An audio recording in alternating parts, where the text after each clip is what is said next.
I know initially you teamed with Shawn Stasiak before it moved over to Sean O'Hare. What did you think about the kind of the comparison between the two, and how did you like teaming with them? Sort of compared to one another. I think a lot of people saw you and O'Hare and they're like, "Oh my God, like that's going to be something that we see for years to come." Yeah. And that's what I was hoping. Um, Two different guys, very different guys. Shawn Stasiak comes from a wrestling background, right? Second generation. His dad was a great wrestler. Um, Prior experience from the WWF. In great shape, solid worker, but they needed something for him, right? So um, I enjoyed it. Good guy, got along great. He's a quirky dude. He's got an odd sense of humor, but I got it. So Yeah. I was fine with it. Good person. Good person. How do I say? Not much of a partier. Very serious about taking care of himself and succeeding in the business, practicing promos, thinking about characters. Then you got Sean O'Hare on the other side, new to the business, obviously, like Shawn Stasiak, great body, impressive physique, facials, athletically. Here's a guy doing swanton bombs at Yeah. 6'5", 260 or 280, whatever he was, doing swanton bombs. Green, not that I was learning on TV, as was he. Green, but learning. Needed more time to develop.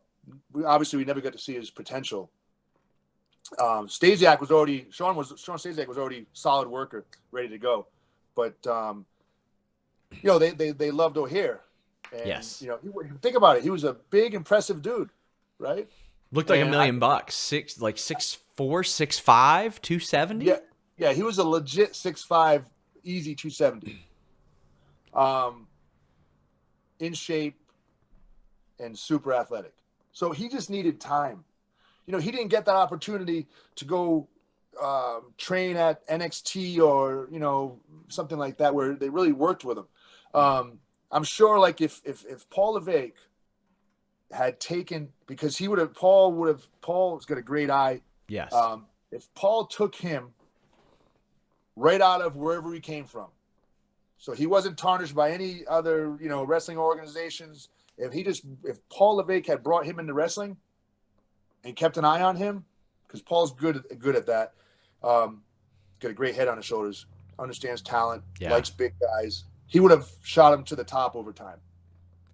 Did Which I think he could have did it with a lot of us, with the transition. Did you keep in touch with Sean O'Hare in the years after he left WWF? Because obviously he had a lot of demons. There were reports that Yeah. he had attended WWE sponsored rehab maybe 6 times. That Yeah. it seemed like every year you would hear something new about him, positive or negative. Like he's getting into kickboxing, he's getting into MMA, he's a hairstylist. Then Yeah. you hear some of the negative stuff. Yeah. Did you keep in touch with him, and what was that like? Honestly, I wish I had kept in touch with him more. I don't think he was. A lot of times, I don't think he was happy with himself. Yeah. So he kind of didn't. He never reached out. But then again, that's on me too. I probably should have reached out more. Sure. Once in a while, he'd be out in LA or something, and we would hook up. But he had some demons. He couldn't shake them. And honestly, I think a lot of people. This is a topic not often talked about, but I think for a lot of people who are on that stage and all of a sudden it's taken away from them, I believe depression can get into a lot of people's heads. So my belief is he is battling some demons, but one of the biggest demons, I believe, may have been depression. Oh, without a doubt. Unfortunately, And he got into kickboxing and this and that. He didn't have a lot of success yeah. because I never thought he dedicated himself to it. As far as what you're doing in your personal life, the dedication to training, because he had the God-given talent and body to do it, and ability, whatever you want to call it. I just think demons and maybe some depression. I may be wrong, but I got a little bit of life experience. looking back at it now, I think those were where his struggles were at.